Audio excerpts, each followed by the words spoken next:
बिस्मिल्लाहिर्रहमानिर्रहीम। अस्सलाम वालेकुम नाज़रीन, आप यूट्यूब चैनल देख रहे हैं। मैं इमरान खान हूँ। ख़बरें मैं आपको दूंगा, कुछ ख़बरें बहुत बुरी हैं, लेकिन आखिर में जो ख़बर मैं आपको दूंगा वो बहुत अच्छी खबर है। लेकिन पहले जो बुरी ख़बरें हैं, जो अजीब ख़बरें हैं, वो आप सुन लीजिए कि पाकिस्तान में मामला कहाँ तक पहुँच गया। 27वीं आइनी तरमीम, मुकम्मल तौर पर पाकिस्तान के आइन का बेड़ा गर्क कर दिया गया। अब आइन को किसी भी तरमीम की बजाय तदफीन की ज़रूरत है। और ये जो टाउट तरह के लोग हैं, ये उछल कूद रहे हैं कि जब 28वीं भी आएगी, 29वीं, इसके बाद आप जो मर्ज़ी कर लें। अब आइन नाम की चीज़ ही कोई नहीं है पाकिस्तान में। तो ये 27वीं आइनी तरमीम ने जो बड़े बड़े फ़र्क डाले वो क्या है। एक तो सदर पाकिस्तान आसिफ अली जरदारी, जिन्हें पाकिस्तान की सियासत में सबसे करप्ट सियासी हुक्मरान होने का एक परसेप्शन हासिल है, और ये परसेप्शन तमाम पॉलिटिकल पार्टीज़ में है। हत्ता कि पीपल्स पार्टी के अपने लोग जो हैं वो भी ये मानते हैं। बहुत सारे लोगों से जब ऑफ द रिकॉर्ड बात करते थे तो वो कहते थे जी है, अब ये हम करप्शन करते हैं इसलिए कि पंजाब के जो बिजनेसमैन हैं या बहुत तगड़े जो पैसे वाले हुक्मरान हैं, इनका हमने मुकाबला करना होता है। उनकी अपनी एक अजीबोगरीबी किस्म की मंतक है। शराफत की सियासत, ईमानदारी की सियासत का कोई मुकाबला तो नहीं होता। और आज इमरान खान सबसे ज़्यादा मकबूल है, उसने कौन सी करप्शन की हुई है। तो एक तो जरदारी साहब ने ले लिया, ना सिर्फ इस्तिस्ना लाइफ टाइम, बल्कि अब उनकी बचत हो गई, मौजे मौजा। और एक नया रास्ता भी खोल दिया कि जो भी सदर बनेगा वो उसको हमेशा इस्तिस्ना मिलेगा। दूसरा, जो आर्मी चीफ है उनको एक बहुत बड़ा फ़ायदा हुआ। हम ये बात करते थे और सोचते रहते थे कि आर्मी चीफ का ओहदा अब उन्हें कितनी मुद्दत मिलेगी। क्या वो 2027 तक अपना टाइम पूरा करेंगे या 25 से लेकर 30 तक उनको नया टाइम दिया जाएगा। तो मैंने ये खबर दी थी, साबिर शाकिर भाई इंटरव्यू कर रहे थे, मैंने तब कहा था कि उनकी ख्वाहिश ये है कि नए 5 साल शुरू हो जाएं। और बहुत सारे लोग ये कहते थे नवाज शरीफ में ये पोटेंशियल है, वो किसी वक्त भी कुछ कर सकता है, या नवाज शरीफ अंदर से खुश नहीं है। तो मैंने आपको 3 दिन पहले खबर ये दी थी कि नवाज शरीफ ने अपने तमाम साथियों को, जो उनके करीबी हैं, जो लोग उनसे मिले थे, उन्हें मियाँ साहब ने ये बात समझाई कि जनरल आसिम मुनीर से बेहतर जर्नैल हमें नहीं मिलेगा। कोई हमारे लिए इस लेवल तक नहीं जाएगा जहां तक आसिम मुनीर साहब चले गए। तो हमें फ़ायदा इनसे है, जितना फ़ायदा हम आसिम मुनीर को दे सकते हैं उससे ज़्यादा फ़ायदा हमें है। तो नवाज शरीफ साहब सिंबॉलिकली खुद पहुंचे और आकर उन्होंने वहां पे वोट भी किया। शक्ल उन्होंने ऐसी बनाने की कोशिश की जैसे वो खुश नहीं है, लेकिन ही वॉज हैप्पी। देखो ना, बेटी वजीर आला है, भाई जो है वजीर आजम है, सारे केसेस ख़त्म हो गए हैं, और बदतरीन सियासी मुखालफिन को कंटिन्यूसली मार पड़ रही है। और साथ में जो पाकिस्तान की मिलिट्री एस्टेब्लिशमेंट है, उन्होंने जूते भी दिए हुए हैं पॉलिश करने के लिए, पुराना शौक भी पूरा हो रहा है। और एक और जो बड़ी चीज़ है वो ये है कि हमेशा के लिए मियाँ साहब को ये लगता है कि अब उनके ख़ानदान को इक़्तिदार दिया जाएगा एस्टेब्लिशमेंट की जानिब से, क्योंकि हमने सारा का सारा सिस्टम लपेट दिया है। तो मैंने आपको ये कहा था ना कि ये नवाज शरीफ साहब पसंद कर रहे हैं इस बात को। तो अब ये तरमीम बताती है कि नए 5 साल दे दिए गए आसिम मुनीर साहब को। यानी अगर इसी तरह मामला चला तो ये 2030 तक रहेंगे। अगर ये मामला इसी तरह चला तो 2030 तक रहेंगे। हुकूमती लोग हैं, उन्होंने आकर बता भी दिया। और सदर पाकिस्तान ने इसके ऊपर दस्तखत भी कर दिए तरमीम के ऊपर। वो तो इंतज़ार में बैठे हुए थे कि जैसे ही आए मैं दस्तखत करूँ और फिर उसके बाद हम मिठाइयाँ खाएँ। बहरहाल, army act 1952, Pakistan air force act 1953, Pakistan navy ordinance 1961, इनके अंदर तरामीम कर दी गई। आर्मी चीफ को अगले 5 बरस के लिए चीफ ऑफ डिफेंस फोर्सेस मुकर्रर कर दिया गया।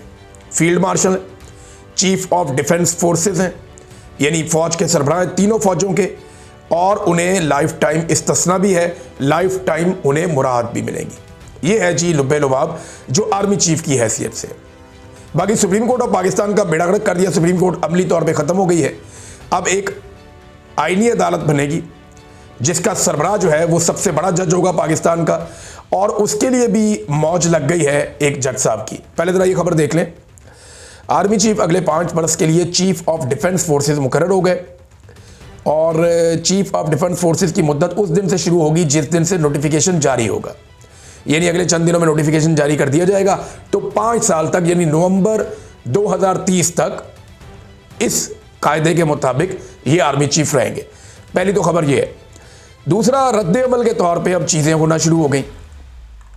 उनमें जो पहली चीज़ आई वो जजों की जानिब से आई, और वो सूरत हाल बन गई ये कि 2 मुअज़्ज़िज़ जज साहिबान जो बड़े सीनियर जजेज हैं सुप्रीम कोर्ट ऑफ पाकिस्तान के, और ये वो जजेज हैं जो किसी भी नुक्ता नज़र से कहीं भी कंट्रोवर्शियल नहीं है। यानी तमाम पॉलिटिकल पार्टीज ये मानती हैं कि ये शानदार जज हैं, इनके किरदार पे उंगली नहीं उठा सकता कोई, ना कोई जस्टिस मंसूर अली शाह साहब के किरदार पे उंगली उठा सकता है, ना कोई जस्टिस अतर मिनुल्लाह साहब के किरदार पे उंगली उठा सकता है। इन्होंने हमेशा बड़े शानदार फैसले दिए हैं और अपने आप को हर तरह की कंट्रोवर्सी से बाहर रखा है। लेकिन हुआ ये था कि 26वीं आईनी तरमीम से पहले ये वादा किया गया था फजलुर रहमान साहब से भी और बाकी सबसे भी हुकूमत की जानिब से कि हम जस्टिस मंसूर अली शाह साहब को चीफ जस्टिस ऑफ पाकिस्तान बनाएंगे। लेकिन मंसूर अली शाह साहब से जब कुछ गारंटियां मांगी गई तो उन्होंने वो देने से इनकार कर दिया। मंसूर अली शाह साहब ने वो यकीन दहानियां नहीं करवाई जो उनसे मांगी जा रही थी। इस बुनियाद पे हुकूमत फिर अपना बंदा ले आई, जस्टिस याह्या अफरीदी। मंसूर अली शाह साहब को हटा दिया, वो सबसे सीनियर जज थे और उन्हें चीफ जस्टिस नहीं बनाया गया। ऐसा पाकिस्तान की तारीख में पहली बार हुआ। लेकिन इसके बावजूद कभी भी मंसूर अली शाह के बारे में कोई नेगेटिव बात हुकूमत ने भी नहीं कही, अपोजिशन ने भी नहीं कही। उन्हें लगता था कि ये एक अपराइट जज है, लेकिन हुकूमत ने अपनी चॉइस कर ली।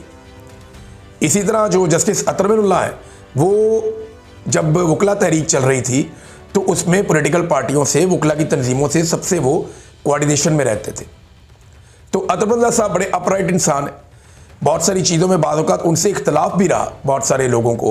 यानी मुझे सिद्दीक जान ने एक दिन कहा कि मुझे लगता था कि अतर मिनुल्लाह साहब जो हैं वो ज़्यादती करते हैं, लेकिन वक्त के साथ साथ मैंने देखा कि अतर मिनुल्लाह साहब सिर्फ वही करते हैं जो आईन पाकिस्तान और कानून कहता है। ये किसी की तरफ भी नहीं हो सकते, ये कानून वाली साइड पे है और बहुत अपराइट आदमी है। ये मुझे सिद्दीक जान साहब ने बताया। ये बात उन्होंने कुछ और इंटरव्यूज़ में भी बताई। तो इन दोनों मुअज़्ज़िज़ जज साहिबान ने इस्तीफ़ा दे दिया। मंसूर अली शाह साहब ने 13 सफ़ात के ऊपर उन्होंने इस्तीफ़ा लिखा। उन्होंने कहा कि जज की हैसियत से सुप्रीम कोर्ट से मैं इस्तीफ़ा देता हूँ। 27वीं आईनी तरमीम ने पाकिस्तानी आइन पर यह संगीन हमला है। इस तरमीम ने सुप्रीम कोर्ट के टुकड़े टुकड़े कर दिए हैं। उन्होंने कहा 27वीं आईनी तरमीम ने अदलिया को हुकूमत के मातहत बना दिया है। इस तरमीम ने हमारी आईनी जमहूरियत की रूह पर कारी ज़रब लगाई है। इंसाफ आम आदमी से दूर कमज़ोर ताकतवर के सामने मज़ीद बेबस हो गया है। आला अदालत को मुनक़सिम करके अदलिया की आज़ादी को पामाल कर दिया गया है। तारीख़ गवाह है, आईनी नज़म में ऐसी तब्दीलियाँ देर पा नहीं होती।